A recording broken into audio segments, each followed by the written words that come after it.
So, dear students, in our previous video, we seen about the sequence of functions.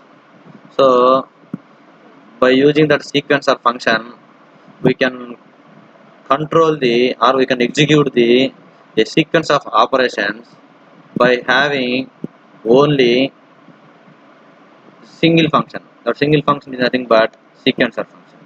So, in this, we will have to go for the observing the example for that sequence of function. So the operation of the sequencer function or the use of the sequencer function can be understood by the following example. That example is nothing but dishwasher function. Dishwasher function.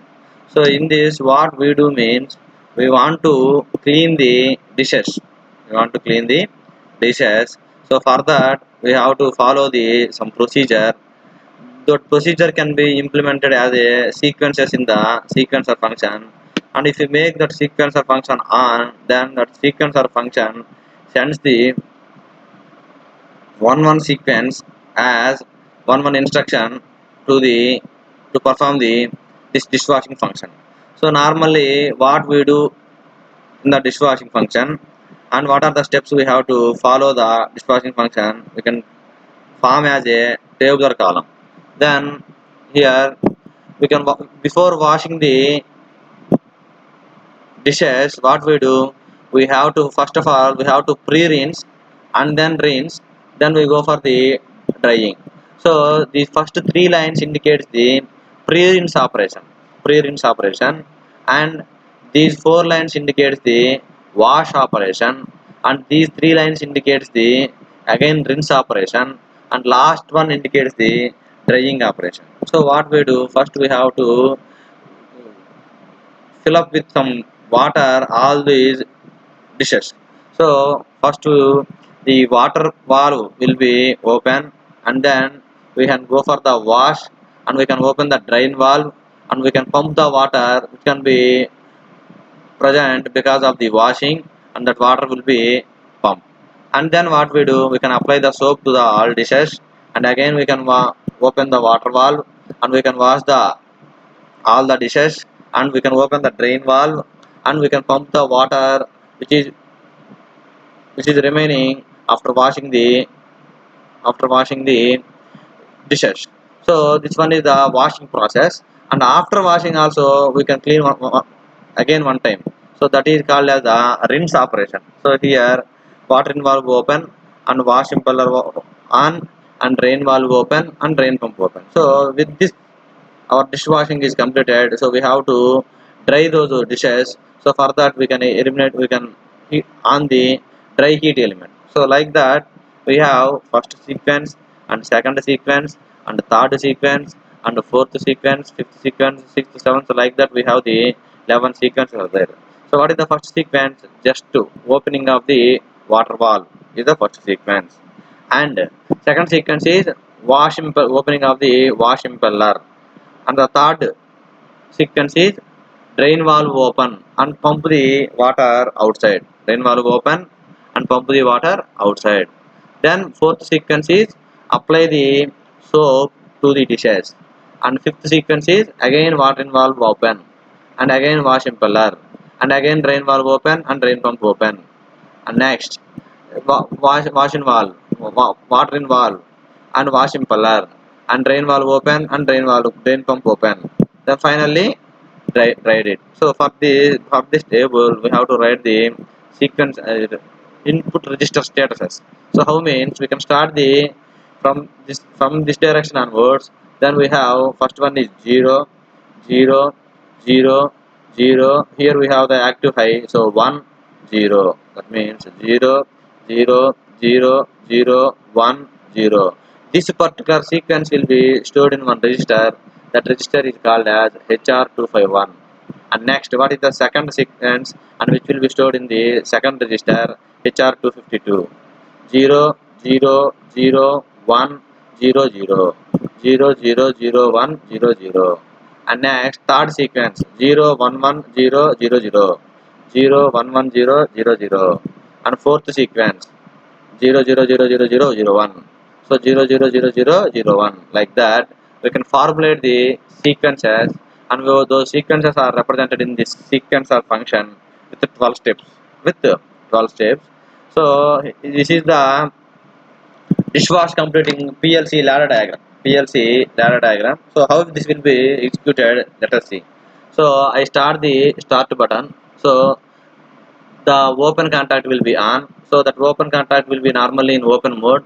So when we make it on, then that can be acts as a closed contact. So this one is a closed, and already this one is closed. So we can get the CR0039. So whenever that represents the logic system on. So when the CR0039 is on, then wherever the CR0039 is there, those all are on.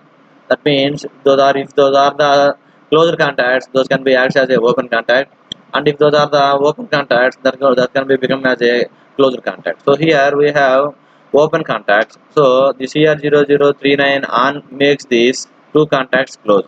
Two contacts close, and this contact is also closed. So when this contact is closed, then this particular timer starts operating. Starts operating. And we can provide the some 140 seconds for every operation. So here we provide the preset value as 140 seconds. 140 seconds.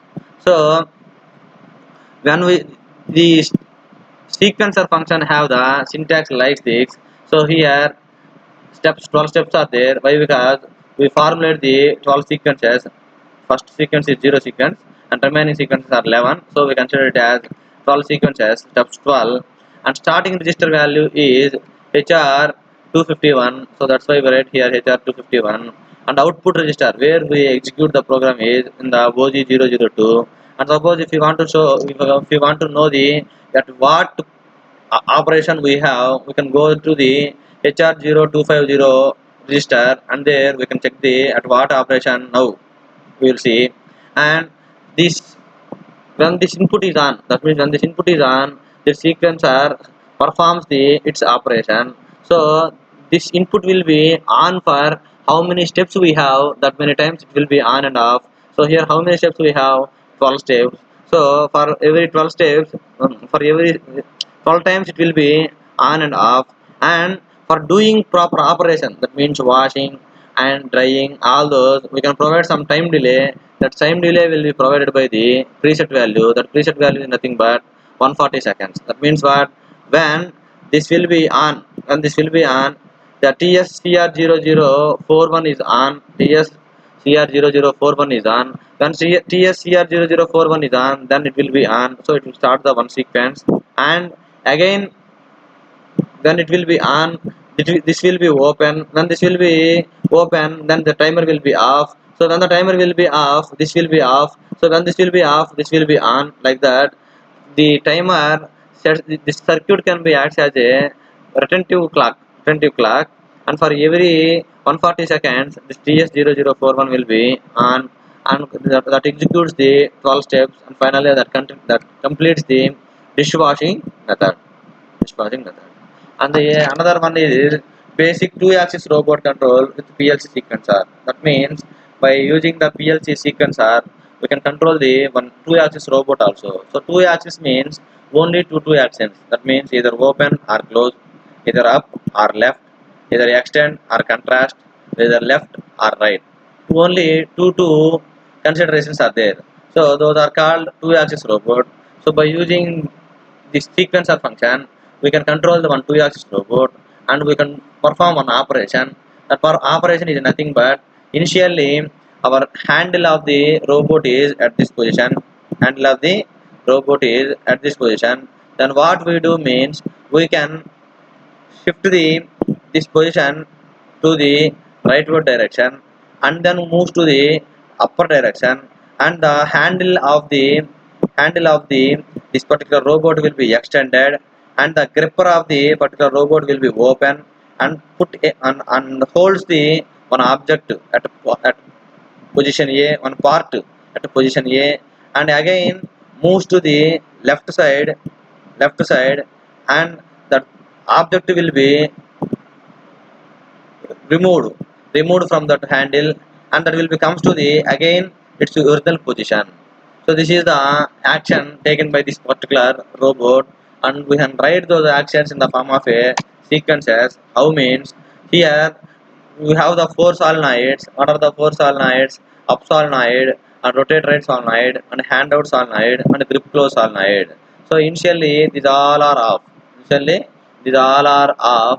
So all are off means when 0, that means the up solenoid will be in the bottom position. When rotate right is 0 or O, then there is a meaning of that is in the left direction. And when the handout is O, then that will be in the hand in. And when the grip close is O, then the grip is in open mode. So initially in this robot here, the handle will be in the left side and bottom side, and the gripper will be open, and the handle will be closed. So first what we do, just we on the only one only, that means up solenoid. Then what happened, the robot handle present in the robot arm present on the left side will moves to the upward direction. And then we can activate the rotate right sequence also. Then what we get, this arm which is present at the top position will be moves towards the top right position. And then third sequence is handout is on means initially here, the at first case the arm of the robot is left side downwards, arm closed, handle closed, and gripper open. So in the next sequence, that means first sequence, the arm will be moved to the upward direction, and in the second sequence this upward arm will be moved to the right position, and the third sequence is the handle will be extended and gripper will be an already open position. So when we go for the fourth sequence, that means grip close is also on. That means grip close is also on means, so here gripper is initially open. So now when that make it on, that grip holds closes the its gripper, then holds the part present at the position A. Part present at the position A. So our hand of the robot will be now at this position, and that hand holds the one part at position A. So what is the next sequence? Next sequence, only this rotate right will be off. Rotate right will be off. That means, so here rotate right will be off means this this hand will be moves to the left direction, and part that holds the part, and that comes to the position B. And next sequence 6 is, so left direction and grip close is off. Grip close is off means this will be open. When the gripper is open, then the part in that hand will be removed, and the part at that hand will be removed. Then what is the sequence? Handout is also off. So handout is also off means what, this extended hand will be back to the its contrasted mode. And next, what is the next sequence? This up solenoid is also off. Up solenoid is off means what, the top position hand will be comes to the bottom position. So here what we do means, we discussed about the pick and place robot.